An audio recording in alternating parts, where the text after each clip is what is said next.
తూర్పు గోదావరి మరియు పశ్చిమ గోదావరి జిల్లాలకు సంబంధించి పట్టభద్రుల ఎమ్మెల్సీ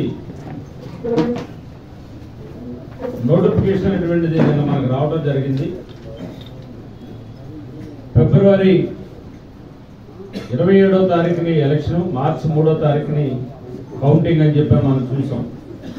ఆ సందర్భంగా ఎన్డీఏ కూటమి నాయకులు కార్యకర్తలు అందరితో కలిపి ఒక చిన్న సమావేశం పెట్టుకుని అన్ని నియోజకవర్గాలు తిరగడంలో భాగంగా మన ఎమ్మెల్సీ అభ్యర్థిగా పోటీ చేస్తున్న పెద్దల గౌరవనీయులు శ్రీ పేరబత్తుల రాజశేఖర్ గారు, అదేవిధంగా ఆల్రెడీ ఇప్పటికీ ఎమ్మెల్సీలు ఉన్నటువంటి అబ్జర్వర్ గారు ఇచ్చేటి పెద్దల గౌరవనీయులు చిరంజీవి గారు అన్ని నియోజకవర్గాలు తిరగడంలో భాగంగా ఈరోజు మన కొవ్వూరు నియోజకవర్గాన్ని కూడా ఇచ్చేశారు. ఈ సందర్భంగా ఏర్పాటు చేసినటువంటి సభకు వేదిక మీద ఉన్నటువంటి వివిధ హోదాలో ఉన్నటువంటి ప్రజాప్రతినిధులకు, ఎన్డీఏ కూటమికి సంబంధించినటువంటి మండల అధ్యక్షులు కానీ, నియోజకవర్గ స్థాయి నాయకులు కానీ, జిల్లా అధ్యక్షులు కానీ ఎవరైతే ఉన్నారో 3 పార్టీలకు సంబంధించినటువంటి నాయకులందరికీ కూడా పేరు పేరున ధన్యవాదాలు తెలియజేసుకుంటా ఉన్నా. చిన్నగారు మీరు కూడా వేదిక ముందు ఉన్నటువంటి వివిధ హోదాలో ఉన్నటువంటి ఎన్డీఏ కూటమి నాయకులకు, పత్రికా సోదరులకు అందరికీ కూడా నమస్కారాలు తెలియజేసుకుంటా ఉన్నా. మనం కొద్ది రోజుల క్రితం ఎమ్మెల్సీ ఓటింగ్ సంబంధించినటువంటి అన్ని గ్రామాల్లో కూడా మనంతా కూడా కష్టపడి ఓటింగ్ అనేటువంటి దాని మీద కట్టంనేని రామకృష్ణ గారు కూడా వేదిక మీద రావాల్సిందిగా కోరుతా ఉన్నాం.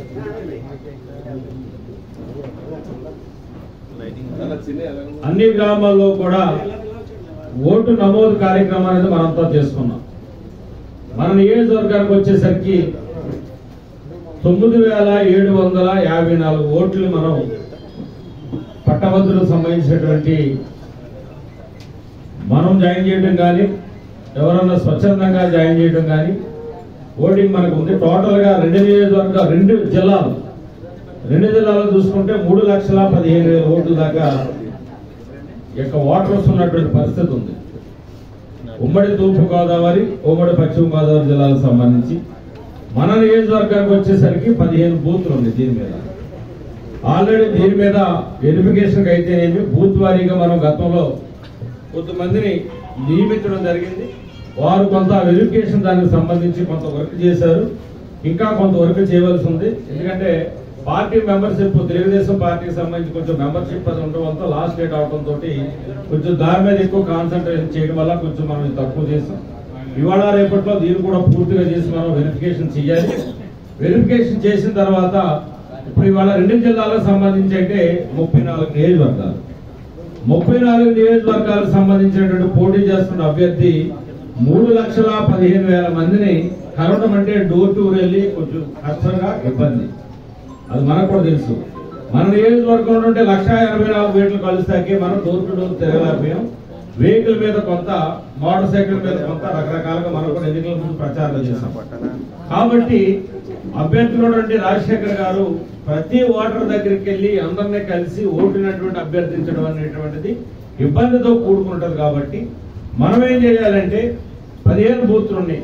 బూత్ వైజ్ గా కానీ, గ్రామాల వైజ్ గా కానీ, మండల వైజ్ గా కానీ దీనికి 3 పార్టీలకు సంబంధించినటువంటి నాయకులు, కార్యకర్తలతోటి మనం ఒక కమిటీ లాగా ఏర్పాటు చేసుకుని దీనికి మళ్ళీ ఎలక్షన్ సంబంధించి మనకు అబ్జర్వర్ కూడా వేస్తారు ప్రతి నియోజకవర్గానికి కూడా. కాబట్టి అది ఒక నామ్స్ ఇస్తారు మనకి, ఏ నామ్స్ ప్రకారంగా కమిటీలు వేయాలి ఏంటంటే పెద్దలు రాజశేఖర్ గారు వచ్చారు, చిరంజీవి గారు వచ్చారు, వాళ్ళు కూడా చాలా విషయాలు మనకు చెప్తారు. కాబట్టి వాళ్ళు పార్టీ అధ్యక్షుడు చంద్రబాబు నాయుడు గారు కూడా ఇలా ఉదయం కూడా టెలికాన్ఫరెన్స్ తీసుకుని దీని మీద చెప్పారు. అభ్యర్థి ప్రతి ఒక్కరి దగ్గరికి వెళ్ళి ఓటు అడగడం అనేది సాధ్యం కాదు. కాబట్టి మనమే ప్రతి గ్రామంలో కూడా మనమే ఒక అభ్యర్థిగా, ఎవరైతే మన రాజశేఖర్ గారు పోటీ చేస్తా ఉన్నాడో మన ఎన్డీఏ కూటమి తరఫుని మనమే ఆ గ్రామానికి సంబంధించిన నాయకులు గ్రామంలోను, మండలానికి సంబంధించిన నాయకులు మండలంలోను, నియోజకవర్గాల స్థాయిలో సంబంధించిన నాయకులు నియోజకవర్గంలోను మనమే అభ్యర్థిగా ఫీల్ అయ్యి మనం ఇంటింటికి వెళ్ళి ఖచ్చితంగా వాళ్ళందరి చేత కూడా మనకు అనుకూలంగా ఓటు వేయించినటువంటి బాధ్యత మనందరి మీద ఉంది. ఏ విధంగా అయితే గడిచినటువంటి ఎన్నికల్లో మీరంతా కూడా అసెంబ్లీ కానీ, పార్లమెంట్కి కానీ మన అభ్యర్థులు నెగ్గడం కోసం ఏ విధంగా అయితే కష్టపడి మీరు మంచి భారీ మెజార్టీతో మనం నెగ్గించుకున్నామో మన రాజశేఖర్ గారు కూడా అంతకంటే భారీ మెజార్టీ తోటి మనం నెగ్గించుకున్నప్పుడే ఈ 6-7 నెలల కాలంలో కూడా ఎన్డీఏ కూటమి పరిపాలన ఎలా ఉందనేటువంటి దాని మీద అదే మనకి ఎన్నికలు కూడా మనకు కనిపించే పరిస్థితి ఉంటుంది. కాబట్టి ఇప్పటికే మీకు తెలుసు గడిచినటువంటి 6-7 నెలల కాలంలో మనం ఏమేమి చేశామో, ఇటు సిమెంట్ రోడ్లు కావచ్చు, రైళ్లు కావచ్చు, పెన్షన్స్ కావచ్చు, ఉద్యోగస్తులకు ఇచ్చేటువంటి జీతాలు కావచ్చు, మనం ఏ విధంగా పనిచేస్తా ఉందో మన ప్రభుత్వం రైతులకి ధాన్యం విషయంలో కూడా ఏ విధంగా మనం 48 గంటలు అన్నది 2 గంటల్లోనే డబ్బులు ఎలా వేస్తున్నాం ఏంటనేది అన్ని విషయాలు మనకు తెలుసు. కాబట్టి ఎన్డీఏ కూటమి వచ్చిన తర్వాత గడిచినటువంటి ప్రభుత్వానికి మనకున్నటువంటి తేడాలు చెప్పుకుంటూ ఖచ్చితంగా మనం ఏ విధంగా అయితే ఎమ్మెల్యే ఎంపీ అభ్యర్థులు నెగ్గించడం కోసం ప్రతి గ్రామంలోనూ ప్రతి నాయకుడు కార్యకర్త కూడా ఒక సైనికుడిలాగా ఏ విధంగా అయితే పనిచేశారో ఆ విధంగా మనం పనిచేసి భారీ మెజార్టీ తోటి గతంలో మనకు వచ్చినటువంటి మెజార్టీ కంటే కూడా మన నియోజకవర్గంలో భారీ మెజార్టీ తోటి రాజశేఖర్ గారిని గెలిపించడం కోసం ఎన్డీఏ కూటమి అభ్యర్థి మనందరూ కూడా కష్టపడి పనిచేయాలని చెప్పని తెలియజేసుకుంటా ఉన్నా. దానికి కొన్ని నామ్స్ ప్రకారంగా 50 ఓట్లకి ఒకళ్ళు వేయటం, ప్రతి గ్రామంలో కూడా ఆ బూత్ వైజ్ గా వేయటం కానీ, బూత్ కమిటీలు కానీ, మండల కమిటీలు కానీ 3 పార్టీలకు సంబంధించినటువంటి క్యాడర్ తోటి మనం వేసుకుని దాన్ని నడిపించుకోవాల్సిన బాధ్యత మన మీద ఉంది. కాబట్టి ఇది మనం ముందుకు వెళ్ళటం కోసం మీ యొక్క సలహాలు కానీ, సూచనలు కానీ పార్టీ తరఫున ఒక్కొక్కడు, ఇటు బీజేపీ నుంచి ఒకడు, జనసేన నుంచి ఒకడు, తెలుగుదేశం పార్టీ నుంచి ఒకడు కూడా మీరు మీ అభిప్రాయాలు చెప్పిన తర్వాత వారు ఖచ్చితంగా ఏ విధంగా ఎన్నికల్లో ముందుకు వెళ్ళాలి, మనం ఏంటి అనేటువంటి విషయాల మీద ఇరువురు కూడా మాట్లాడతారు. కాబట్టి దయచేసి ఆ విధంగా మనం ముందుకెళ్తూ భారీ మెజార్టీ తోటి రాజశేఖర్ గారిని నెగ్గించిన విషయంలో ప్రతి ఒక్కరు కూడా ఒక సైనికుడిలాగా పనిచేయాలని చెప్పని మీ అందరికి కూడా తెలియజేస్తూ సెలవు తీసుకుంటా ఉన్నా. Thank you sir. Perapathi Rajasekhar గారిని అభ్యర్థిగా ఏర్పాటు చేయడం జరిగింది. కూటమి అభ్యర్థిగా ఆయన ఏర్పాటు చేసి మరి ఈరోజు కోవూరు నియోజకవర్గంలో మరి కార్యక్రమానికి అధ్యక్షత వహించిన ఎమ్మెల్యే ముప్పై వెంకటేశ్వర గారికి, అలాగే టూర్నమెంట్ కమిటీ చౌదరి గారికి, రామకృష్ణ గారికి, వేదిక మీద ఉన్న పెద్దలందరికీ కూడా పేరు పేరున మా హృదయపూర్వక రాష్ట్రాలు కృతజ్ఞతలు తెలియజేస్తా ఉన్నా. అలాగే మరి ఏదైతే మరి ఎమ్మెల్యే గారు చెప్పినట్టుగా రాజశేఖర్ గారు ప్రతి ఓటు తిరగలేరు కాబట్టి మన నియోజకవర్గంలో మరి సుమారుగా 9,744 ఓట్లు ఈరోజు మన నియోజకవర్గంలో ఉన్నాయి. అది ఏదైతే ఈ నియోజకవర్గంలో మనందరం కూడా కూటమి అభ్యర్థులుగా అటు జనసేన, బీజేపీ, తెలుగుదేశం పార్టీ తరఫున అభ్యర్థులందరూ కూడా మరి ఓట్లను ఏదైతే కమిటీలు వేసుకొని ఆ కమిటీల కింద మరి ఏదైతే ఇందాక మరి రాజశేఖర్ గారు కూడా టెలికాన్ఫరెన్స్ లో ఉదయం ఉన్నారు. ఉదయం ఉన్నప్పుడు సార్ నారా చంద్రబాబు నాయుడు గారు 30 మంది ఒక మనిషిని పెట్టుకుంటే ఆ మనిషే ఓట్ల లిస్టులో వెరిఫికేషన్ చేయడం కానీ, ఆ 30 మనుషులు ఒక మనిషిని పెట్టుకున్న వ్యక్తి వెళ్ళి వాళ్ళ దగ్గర ప్రచారం చేయడంలో కానీ, వాళ్ళ ఓట్లు వేయించడానికి తీసుకొచ్చే విషయంలో కానీ పూర్తి స్థాయిలో బాధ్యత వహించవలసిన వ్యక్తి 30 మంది ఒక మనిషిని పెట్టుకోమని చెప్పడం జరిగింది. తప్పనిసరిగా ఆ రకంగా మనం పెట్టుకుంటే ఖచ్చితంగా మనమే అభ్యర్థులాగా పేరాపతి రాజశేఖర్ గారు అభ్యర్థిత్వాన్ని మన సొంత అభ్యర్థిత్వం కదా మరి చూసుకొని మనందరం కూడా రాబోయే రోజుల్లో మరి ఖచ్చితంగా కోవూరు నియోజకవర్గం ఎప్పుడు కూడా తెలుగుదేశం పార్టీకి మరి పంచుకోవడం ఉంటుంది. అలాగే ఈ రోజు మరి తెలుగుదేశం పార్టీతో పాటు జనసేన, బీజేపీ కూడా రెండు కలిసికట్టుగా మొన్న సుమారు ఎక్కువ కావాలని మెజారిటీని మొన్న ముప్పు వెంకటేశ్వర గారు ఇచ్చిన ఘనత ఈ తెలుగుదేశం ఈ నియోజకవర్గంలో కూటమి సభ్యులకే దక్కుంది. అటువంటి మెజారిటీ ఇచ్చారు కాబట్టి రేపు జరగబోయే ఎమ్మెల్సీ ఎలక్షన్స్ లో తప్పనిసరిగా మనందరం కూడా అహర్నిశలు పనిచేసి ఏదైతే మరి కూటమి అభ్యర్థిగా రాజశేఖర్ గారిని పెట్టామో ఆయనకు అఖండమైన మెజారిటీ తీసుకొచ్చే బాధ్యత కూటమి సభ్యులందరూ కూడా తీసుకోవాల్సిందిగా స్ఫూర్తిగా కోరుతా ఉన్నా. తప్పనిసరిగా ఓటర్ లిస్టులు అన్నీ ఉన్నాయి.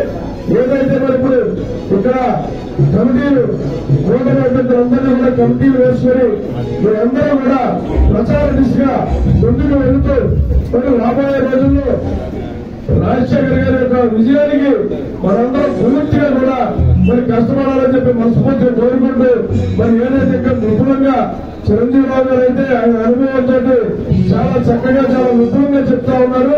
అది కొంత మనం అర్థం చేసుకొని దాని మీద ఈ 4 రోజులు కూడా కష్టపడితే ఎందుకంటే మనం రాబోయే రోజుల్లో మొన్న 162 సీట్లు మరి ప్రభుత్వాలు ఏర్పాటు చేయడం జరిగింది. అంటే అంత గొప్పగా కష్టపడిన వ్యక్తులు మనందరం కూడా 3 పార్టీలు కలిసి అంత మెజారిటీ తీసుకొచ్చాం. అలాగే ఏదైతే నియోజకవర్గాల్లో 34,000 చిల్లర మెజారిటీ వచ్చిందంటే 3 పార్టీలు కలిపి చేయబట్టి వచ్చింది. కాబట్టి రేపు రాబోయే రోజుల్లో మరింత బాధ్యత తీసుకున్నారు. ఎందుకంటే అధికారం చేపట్టాం. ఎమ్మెల్సీ గ్రాడ్యుయేట్ అభ్యర్థి ఎన్డీఏ అభ్యర్థి రాజశేఖర్ గారికి ముందుగా శుభాకాంక్షలు తెలియజేస్తూ ఉన్నాను. అదేవిధంగా వేదిక మీద ఉన్నటువంటి పెద్దలందరికీ కూడా నమస్కరిస్తూ, వేదిక ముందు ఉన్నటువంటి నాయకులందరికీ కూడా శిరస్సు వంచి నమస్కరిస్తా ఉన్నాను. ఇది మనం లాంఛనంగా ఏర్పాటు చేసుకున్నటువంటి సమావేశం. తప్పకుండా మనం విజయం సాధిస్తామన్న విషయం మనందరికీ తెలుసు, మన అపోజిషన్ వాళ్ళకి కూడా తెలుసు. ఎందుకంటే 3,15,000 ఓట్లు ఉన్నటువంటి గ్రాడ్యుయేట్ ఎమ్మెల్సీ ఓటర్స్ లో ఆల్మోస్ట్ మనం పర్సంటేజ్ తీసుకుంటే కనుక ఒక 2 లక్షల ఓట్లు ఆల్రెడీ మన పాకెట్ లో ఉన్నాయి, ఆల్రెడీ డిసైడ్ అయిపోయి ఉన్నాయి. అయితే మనం చేయాల్సిందంతా ఒకటే, మనం ఓటర్ దగ్గరికి వెళ్లి పలానా రాజశేఖర్ గారు Janasena party, Telugu Desam party, Bharatiya Janata party NDA కూటమి అభ్యర్థి అని చెబుతూ మనం ముఖ్యంగా ఈ ఎన్నిక మనం ఇంటింటికి పోయి ఓటు అడిగే ఎన్నిక కాదు, చాలా సెలెక్టివ్ గా ఉంటది. మనకు పోలింగ్ బూత్ వైజ్ గా కూడా ఓటర్స్ లిస్ట్ ఇస్తారు. ఆ ఓటర్స్ లిస్ట్ తీసుకొని మనం వెళ్తున్నటువంటి ఆ ఇల్లు ఎలాంటి పరిస్థితుల్లో ఉన్నారు, వాళ్ళు మన దగ్గర నుంచి ఏం ఎక్స్పెక్ట్ చేస్తున్నారు, వాళ్ళు మేధావులు అయితే వాళ్ళకి ఏం చెప్పాలి, వాళ్ళు నిరుద్యోగులు అయితే ఏం చెప్పాలి, వాళ్ళు మహిళా ఉద్యోగులు అయితే వాళ్ళకి ఏ భరోసా ఇవ్వాలి, అలాగే వాళ్ళు ఆల్రెడీ ప్రైవేట్ ఉద్యోగం చేస్తే మనం ఎటువంటి భరోసా ఇవ్వాలి, ఇలాంటివన్నీ కూడా మనం బేరీజ్ చేసుకుని వాళ్ళతో మాట్లాడేటప్పుడు దానికి అనుగుణంగా మనం మాట్లాడాలి. ఎందుకంటే మహిళా ఉద్యోగులు ఉంటారు, వాళ్ళు కార్యాలయంలో తోటి ఉద్యోగులతో కొన్ని సమస్యలు ఉంటాయి. ఇది ఎందుకు చెప్తున్నానంటే, నేను 2019 గ్రాడ్యుయేట్ ఎమ్మెల్సీ పోటీ చేసినప్పుడు నేను ధవళేశ్వరంలో ఇరిగేషన్ డిపార్ట్మెంట్ లో కార్యాలయానికి వెళ్ళానండి. ఈ ఓటు వెళ్ళి అడిగితే ఆమె నా ముఖం చూడట్లే, నేను ఇచ్చినటువంటి పాంప్లెట్ చూసి కన్నీళ్లు పెట్టుకుంది. మహిళా ఉద్యోగి ఎంతవరకు కూడా మహిళా ఉద్యోగుల భద్రత గురించి కానీ ఎవరు పట్టించుకోలేదండి. మీ మేనిఫెస్టోలో మీ పాంప్లెట్ లో అది తెలియజేయడం చాలా సంతోషం. మేము ఓటు వేయడం కాదు, నాలాంటి మహిళా ఉద్యోగులు మాకు సంబంధించినటువంటి అసోసియేషన్ లో ఉన్న వాళ్ళందరి చేత నేను ఓటు వేయిస్తానని చెప్పడం జరిగింది. అంటే ఆమెకి కనెక్ట్ అయ్యే ఒక పాయింట్ ని మనం పాంప్లెట్ లో మెన్షన్ చేయడం జరిగింది కనుక ఆవిడ అలా రియాక్ట్ అయింది. అదేవిధంగా నిరుద్యోగులు ఉన్నారు, ఉద్యోగుల్లో అధిక సమస్యలు ఉన్నాయి. అదేవిధంగా యువత చదువుకొని 3 ఏళ్ళు అయిపోయినా కానీ ఉద్యోగం కోసం కాకుండా వాళ్ళు సొంతంగా వాళ్ళ కాళ్ళ మీద వాళ్ళు నిలబడాలని చెప్పి వాళ్ళు పారిశ్రామికవేత్తలుగా ఒక ఆలోచన. ఇప్పుడు ఉద్యోగాలు చేయాలని చెప్పి చాలా వరకు అనుకోవడం లేదు. మహా అయితే ఒక 20-30% మంది మాత్రమే ఉద్యోగం చేయాలని అనుకుంటున్నారు. మిగతా వాళ్ళందరూ కూడా పారిశ్రామికంగా అభివృద్ధి చెందాలని చెప్పి వాళ్ళు అనుకుంటున్నారు కనుక వాళ్ళకు తగిన విధంగా మనం మాట్లాడాలి. అంతే తప్ప వాళ్ళు ఓటర్ దగ్గరికి వెళ్ళి ఓటు వేయాలి మమ్మల్ని గెలిపించండి అని చెప్తే మాత్రం వాళ్ళకి ఎక్కదు. వాళ్ళు నార్మల్ ఓటర్స్ కానే కాదు, దయచేసి అది అర్థం చేసుకోండి. అదేవిధంగా ఓటింగ్ విధానం మనం వాళ్ళకి తెలియజేయాలి. మీ అందరికీ తెలిసే ఉంటది, ఎమ్మెల్సీ ఓటు విధానం మనకి ప్రయారిటీ బేసిస్ ఉంటదండి. ప్రయారిటీ బేసిస్ ఉంటది. అక్కడ ఎంతమంది అయితే ఓటర్స్ ఉన్నారో ఆ ఓటర్స్ లిస్ట్ లో మనం పోలింగ్ చేసేటప్పుడు, మనం ఓటు వేసేటప్పుడు ఓటర్స్ లిస్ట్ ఏదైతే ఒక 10 మంది నేను పోటీ చేసినప్పుడు ఇంచుమించు 49 మంది పోటీలో ఉన్నారు. ఆ షీట్ తీస్తే 49 పేర్లు ఉంటాయి. మనం ఓటు వెళ్ళి వాళ్ళని అడగకపోతే రాజశేఖర్ గారు ఎవరో వాళ్ళకి తెలియదు. సో వాళ్ళకి ఇష్టం వచ్చినట్టు అంటే ఐడెంటిఫై చేయలేరు కనుక ఇందాక పెద్దలు అన్నారు, అభ్యర్థి ఓటర్స్ ని చేరుకోవడం చాలా కష్టం. మనకున్నటువంటి ఈ 30 రోజుల లోపు అవ్వడం అనేది చాలా అంటే చాలా కష్టమండి. మనమే ఒక సైనికులుగా మారి రాజశేఖర్ గారే వాళ్ళ ఇంటికి వచ్చి వాళ్ళ తలుపు తట్టినట్టు మనం వాళ్ళకి ఎక్స్ప్రెస్ చేయాలి. ఆ విధంగా చేస్తే మాత్రమే రాజశేఖర్ గారి పేరు మనం వాళ్ళ ముందు ఒక 2-3 నిమిషాలు మాట్లాడుతున్నప్పుడు రాజశేఖర్ గారు, పేరాపట్ల రాజశేఖర్ గారు అనేది 4-5 సార్లు ఉచ్చరిస్తూ ఆయన యొక్క సీరియల్ నెంబర్ మనం పదే చెప్తూ ఉంటే మాత్రమే వాళ్ళకి తలకి ఎక్కుద్దండి. మనం ఓటు వేయండి ఎన్డీఏ అభ్యర్థి అని చెప్పి మనం వెళ్ళిపోతే ఆ లిస్ట్ లో వాళ్ళు వెతుక్కునేటప్పటికీ ఆ టైం అయిపోద్ది. కన్ఫ్యూజన్ లో వాళ్ళు ఎక్కడ ఓటు వేస్తున్నారో తెలియదు. అదేవిధంగా ప్రయారిటీ అని చెప్పాను. మనం ఇవ్వాల్సింది ఫస్ట్ ప్రయారిటీ అండి. Graduate MLC vote priority. మీరు ఎవరైతే అభ్యర్థి ఉన్నారో అభ్యర్థి ముందు గడి ఉంటుంది. ఆ గడిలో మార్కర్ పెన్ ఒకటి ఇస్తారు. అక్కడ మాత్రమే ఆ బాక్స్ లోపల బాక్స్ టచ్ అవ్వకుండా మధ్యలో 1 అని గీత వేయాలి. అంటే వారికి ఈవెన్ 9 సీరియల్ నెంబర్ వచ్చింది అనుకోండి, 9 సీరియల్ నెంబర్ లోకి వెళ్ళి ఆయన పేరు పక్కన ఒక బాక్స్ ఉంటుంది కుడి చేతి పక్క. ఆ బాక్స్ లో మనం 1 అని రాయాలి. ఆ నెంబర్ ఆ బాక్స్ కి ఎక్కడ కూడా టచ్ అవ్వకూడదు. బాక్స్ లో ఎక్కడైనా టచ్ అయిందంటే మాత్రం ఇన్వాలిడ్ ఓట్ అవుతుంది. దయచేసి అర్థం చేసుకోండి. అదే విధంగా చాలా మంది అడుగుతారు, రాజశేఖర్ గారికి మీరు ఎలాగో ప్రయారిటీ 1 వేస్తారు, నాకు 2 ఇవ్వండి అని చెప్పి వాళ్ళు ఓటు అడుగుతారు. కానీ అక్కడ మనం చాలా జాగ్రత్తగా ఉండాలి. ఫస్ట్ ప్రయారిటీ ఓటు మనం అడగాలి. ఆ ప్రయారిటీ ఓటు మాత్రమే వేయమని చెప్పాలి. సెకండ్ ప్రయారిటీ ఓటు మాత్రం ఎవరికి ఇవ్వద్దని చెప్పాలి మనం. ఎందుకనంటే ఈ ఎమ్మెల్సీ ఎన్నికలలో సెకండ్ ప్రయారిటీ వలన గెలిచిన వాళ్ళు చాలా మంది ఉన్నారు. 50% ప్లస్ ఓటింగ్ పోలింగ్ ఏదైతే ఎవరికైతే ఓట్స్ వస్తాయో వాళ్ళు మాత్రమే విన్ అయినట్టండి. జనరల్ ఎలక్షన్ లో మన ఓట్లు ఏంటంటే ఒక 4-5 పోటీ చేస్తే ఎవరికైతే ఎక్కువ ఓట్లు వస్తే వాళ్ళు విన్ అయినట్టు యాక్చువల్లీ. కానీ ఈ ఓటింగ్ లో మాత్రం టోటల్ గా 2 lakhs ఓటింగ్ పడిందంటే 1 lakh plus voting first priority ఎవరికైతే వస్తుందో వాళ్ళు విన్ అయినట్టు. ఒకవేళ టీవీ రామారావు గారిని వేరే మీద రావాల్సిందిగా కూర్చున్నాం. నమస్తే. ఆ 2 లక్షల్లో 1 లక్ష ఓట్లు ప్లస్ 1 ఓటు వస్తే మాత్రమే వాళ్ళు డైరెక్ట్ విన్ అయినట్టు. లేకుంటే మాత్రం 50% ఓటింగ్ కన్నా తక్కువ వస్తే వాళ్ళు సెకండ్. మీ అందరికీ కూడా తెలుస్తుంది. ఎందుకంటే ఇంతకు ముందే మనందరూ కూడా హామీ ఇచ్చున్నాం. కూటమి ప్రభుత్వం ఒకే మాట మీద ఎలాగుందో అలాగే ఈ ఎలక్షన్ కూడా తెలుగుదేశం పార్టీ తీసుకున్న నిర్ణయానికి పూర్తిగా కట్టుబడి మరి జనసేన పార్టీ కూడా ఉందని చెప్పేసి మీకు తెలియజేస్తున్నాం. అలాగే మరి ముందు నుంచి కూడా చెప్పు వస్తూనే ఉన్నాం. ఓట్ల విషయంలో కూడా మరి ఎవరి కృషి అలా చేయడం కూడా జరిగింది. కానీ ఇప్పుడు చెప్పినట్టు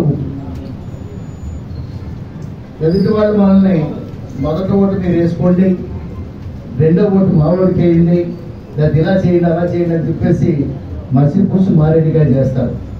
దానివల్ల మనం గెలిపించుకున్నాం, మొదటి ఓటు మనమే వేసాం, పర్లేదు మనవాడు గెలుస్తాను అనుకుంటున్నామే. కానీ జాలి పడితే ప్రమాదాన్ని నెత్తి మీద కొని తెచ్చుకున్నట్టు ఉంటుందని చెప్పేసి మరి మీ అందరూ కూడా తెలుసుకోవలసిందిగా, ఎట్టి పరిస్థితుల్లో మన ఓటు మనం వేసుకుని రెండో ఓటుని అపవిత్రం కాకుండా మరి ఎవరికి అందకుండా చూసుకోవాల్సినటువంటి బాధ్యత మన మీద ఉందని చెప్పి మీ అందరికీ కూడా తెలియజేసుకుంటూ, మీరిచ్చినటువంటి సూచనలు తూచా తప్పకుండా జనసేన పార్టీ మీకు అండగాను తోడుగాను నడుస్తుందని చెప్పి మరి మీ అందరికీ కూడా తెలియజేసుకుంటూ సెలవు తీసుకుంటున్నాం. 2023 మార్చిలో ఉత్తరాంధ్ర అలాగే తూర్పు రాయలసీమ, పశ్చిమ రాయలసీమ ఈ 3 కూడా గ్రాడ్యుయేట్స్ ఎమ్మెల్సీ ఆ రోజు తెలుగుదేశం కైవసం చేసుకోవడం జరిగింది. ఆ పరంపరే మన 2024 జనరల్ ఎలక్షన్ లో కూటమి అంత ఘన విజయం సాధించడానికి మనకు ఓటు తెచ్చిన మన చిరంజీవి గారి ఎలక్షన్ అది. ఆయనకి అలాగే శ్రీధర్ గారు అబ్జర్వర్ మన తెలుగుదేశం పార్టీ, ఆయనకి నరేంద్ర గారు నూతనంగా మరి బీజేపీ అధ్యక్షులుగా స్వీకరించారు వారికి, అలాగే 2 man కమిటీ చౌదరి గారికి, రామకృష్ణ గారి వేదిక, అలాగే జనసేన ఇన్ఛార్జ్ రామారావు గారు పెద్దలు. ఆయన మాకు ముందు నుంచి తెలుసు, ఎందుకంటే ఆయన ముమ్మడివరం ఆ రోజుల్లో బాలయ్య గారికి ప్రధాన అనుచరులుగా ఉంటూ ముమ్మడివరం టికెట్ కూడా ఆయన ట్రై చేశారు. వారికి అలాగే వేదిక మీద ఉన్న ఇతర మండల ప్రెసిడెంట్లకు, అధ్యక్షులకు, బీజేపీ, జనసేన, తెలుగుదేశం, అలాగే వేదిక మీద ఉన్న కూటమి కుటుంబ సభ్యులందరికీ, నాయకులకు, అలాగే పాత్రికేయులకు నమస్కారం తెలియజేసుకుంటూ చాలా సంతోషం అండి మిమ్మల్ని అందరినీ కలుసుకోవడం రెండోసారి. మొదటిసారి ఆ రోజు మనం 2 నెలల క్రితం మరి సభ్యత్వ నమోదు గురించి మనం ఒక మీటింగ్ వేసుకున్నాం. మరి ఆ రోజు మీటింగ్ లో కూడా మీరందరూ ఎమ్మెల్యే నాయకత్వంలో మరి మీ ఇచ్చిన టార్గెట్ కంటే ఎక్కువ చేస్తామని మాటిచ్చి మాటని నిలబెట్టుకున్నందుకు మీ అందరికీ కూడా ప్రత్యేకమైన ధన్యవాదాలు తెలుపుకున్నాం. మనం ఈ సభ్యత్వ నమోదులోనే సగ విజయం సాధించాం. ఎందుకంటే మనం ఎవరైతే ఈ గ్రాడ్యుయేట్ ఎఫ్ఎస్సి ఓటర్లు ఉన్నారో వాళ్ళందరినీ కూడా 100% మన కూటమి సభ్యులు ఎవరైతే ఉన్నారో మన కేడర్ జాయిన్ చేశారండి. ఖచ్చితంగా వారందరూ కూడా మరి కూటమి అభ్యర్థిగా ఓటేసేదానికి మీరందరూ కృషి చేయాలని, మనకు కూడా మార్చిలో ఎలక్షన్ ఉంటుందని ఒక ప్రణాళిక తయారు చేసుకున్నాం. కానీ ఎలక్షన్ కోడ్ మనకి నిన్నే చూశారు. మరి ఫిబ్రవరి 27కి ఒక 20 రోజుల ముందుకు రావడం జరిగింది. మనకి కొంచెం బాలకృష్ణ గారి డైలాగు సమయం లేదు మిత్రమా, ఆ డైలాగ్ మరి మనం ఇక్కడ ఉపయోగించాలి. మరి చంద్రబాబు నాయుడు గారు కూడా ఈరోజు పార్టీ ఎమ్మెల్యేలందరికీ కూడా, అలాగే జనసేన, బీజేపీ అధ్యక్షులు, ఎమ్మెల్యేలతో ఈరోజు టెలికాన్ఫరెన్స్ తీసుకుని మరి దిశా నిర్దేశం చేశారు. మరి ఆయన కూడా ప్రతి వారం రోజులకి, ప్రతి 4 రోజులకి ఒక పక్క లోకేష్ గారు, ఒక పక్క చంద్రబాబు నాయుడు గారు, అలాగే పురంధేశ్వరి గారు, పవన్ కళ్యాణ్ గారు కూడా ఈ ఎలక్షన్ మీద ప్రత్యేక దృష్టి పెట్టి అందరినీ కూడా సమాయత్తం చేస్తారు. కాబట్టి మనం ఆల్రెడీ మన నియోజకవర్గంలో 15 బూతులు ఉన్నాయి. మనకి 15 బూతులకి కూడా మనందరూ కూడా ఒక ఇన్ఛార్జిగా కొంతమందిని వేసుకున్నాం, 15 మందిని. మరి వారికి తోడుగా ఎమ్మెల్యే గారు, అలాగే ఇక్కడ నాయకులు అందరూ జనసేన, బీజేపీతో ఒక కమిటీగా ఏర్పడి ప్రతి 40 ఓట్లకి ఒక మరి మనిషిని పెట్టుకోవాల్సిన ఎంతైనా అవసరం ఉంది. చంద్రబాబు నాయుడు గారు కూడా క్లియర్గా చెప్పారు. మనకి పార్టీ నుంచి కూడా ఆల్రెడీ ఈ నియోజకవర్గాన్ని అబ్జర్వర్ని కూడా వేశారు. వారు కూడా త్వరలో వచ్చి మీ అందరినీ కూడా సమావేశం పరుస్తారు. మనందరం కూడా ఇది ఒక ప్రెస్టేజ్ ఎలక్షన్ గా తీసుకోవాలి. జనరల్ ఎలక్షన్ లో మరి ఆ రోజు మనందరం కష్టపడి ఎమ్మెల్యే గారికి అత్యధిక మెజార్టీతో కూటమి అభ్యర్థిగా గెలిపించుకున్నాం. మనందరికీ తెలుసు 2019-24లో మనం ఎంత బాధలు పడ్డాం. ఈ రాష్ట్రం మరి ఎంత వెనకబడతానని గురి అయిందన్నది జగన్మోహన్ రెడ్డి ప్రభుత్వంలో మనందరం కూడా బాధ్యతమే. ఆ రోజు ప్రభుత్వ ఉద్యోగులు గాని, ఉపాధ్యాయులు గాని వారి గొంతు వినిపిస్తే కేసులు పెట్టే పరిస్థితి. అలాగే రైతులకి, అలాగే మనకైతే తెలుగుదేశం కేడర్ అయితే చూసుకోగలదు. ఎవరైనా గట్టిగా మాట్లాడితే కేసులు పెట్టి మనల్ని ఇబ్బంది పెట్టారు. అలాగే జనసేన, బీజేపీ నాయకులందరూ ఎవరైనా రోడ్డు ఎక్కాలంటే భయపడే రోజులు. మరి అందరూ కూడా ఆ రోజు తిరుగుబాటు చేసి చంద్రబాబు నాయుడు గారి నాయకత్వంలో ఒక విజనరీ లీడరు ఆయన అయితే మళ్ళీ మన రాష్ట్రం అభివృద్ధి చెందుతుందని మరి ఒక పక్క పవన్ కళ్యాణ్ గారు, ఒక పక్క నరేంద్ర మోడీ గారు, పురంధేశ్వరి గారు అందరూ కూడా మరి ఒక మాట మీదకి వచ్చి ఒక రాక్షసుడిని సంహరించడానికి దేవతలందరూ ఏకమైనట్టు అందరూ ఏకమయ్యి నరకాసుర వధ జరిగింది. మరి ఇప్పుడు ఎలక్షన్ అనేది కూడా అంత ప్రెస్టేజ్ లోనే తీసుకోవాల్సిన అవసరం ఉంది. మరి చంద్రబాబు నాయుడు గారు కేంద్ర సహకారంతో, అలాగే పవన్ కళ్యాణ్ గారు పంచాయతీరాజ్ శాఖ మంత్రిగా మనం చూసుకున్నట్లయితే మరి గత 5 సంవత్సరాల్లోనే 1800 కిలోమీటర్లు వేసుకుంటే ఒక 6 నెలల్లోనే 3600 కిలోమీటర్ల సీసీ రోడ్లు మళ్ళీ మన గ్రామాల్లో వేసుకోవడం జరిగింది. ప్రతి ఇంటికి మంచినీరు ఇచ్చే విధంగా కూడా ఒక ప్రణాళిక సిద్ధం చేస్తున్నారు. ఒక పక్క లోకేష్ బాబు గారు ఆ రోజు యువతకి మనం మాటిచ్చే మేనిఫెస్టోలో 20 లక్షల ఉద్యోగాలు కల్పిస్తామని, అదే క్రమంలో ఐటీ శాఖ మంత్రిగా, అలాగే ఉన్నత విద్యాశాఖ మంత్రిగా ఆయన కూడా ఈ రాష్ట్రంలో ఐటీ పరిశ్రమను తీసుకొచ్చి ఇక్కడ చదువుకున్న యువతకి ఇక్కడ ఈ ప్రాంతాల్లోనే ఉద్యోగం ఇచ్చేదానికి ఆయన కూడా కష్టపడి పనిచేస్తున్నారు. కాబట్టి మనం ఏదైతే మేనిఫెస్టోలు ఇచ్చామో ఆర్థిక ఇబ్బందుల వల్ల ఒక రోజు లేట్ అవుతుంది, కానీ ప్రతి ఇది కూడా తీర్చడానికి మనం సిద్ధంగా ఉన్నామని మన చంద్రబాబు నాయుడు గారు కూడా మనకు చెప్పడం జరిగింది. వెంటిలేటర్లు మేము ఇప్పుడే కేంద్ర సహకారంతో మామూలు స్థాయికి వచ్చాం, ఊపిరి పీల్చుకున్నాం. ఏమాత్రం సందేహం లేదు.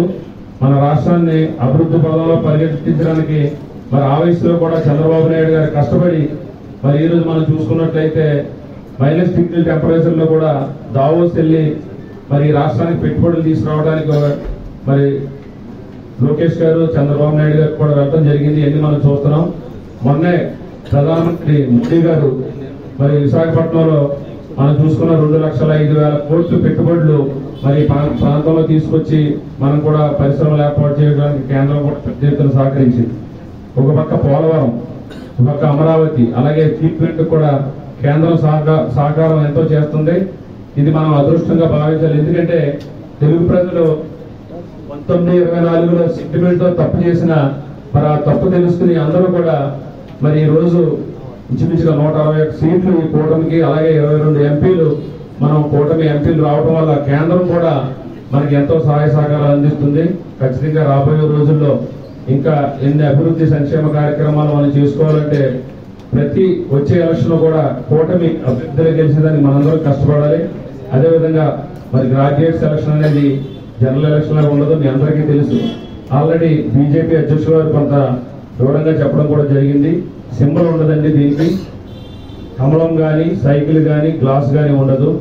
అభ్యర్థి పేరు మాత్రమే ఉంటుంది. పేరాబత్తులు రాజశేఖర్ అని పేరు ఉంటుంది. పేరు దగ్గర ఒకటే అనే మొదటి ప్రాధాన్యత ఓటు వేసి మరి అందరితోని కూడా మనం ప్రచారం చేసి మరి ఎక్కువ మెజారిటీ ఇంచుమించుగా 3,15,000 ఓట్లు మనం మరి ఈ రోజు ఓటర్లుగా నమోదై ఉన్నారు.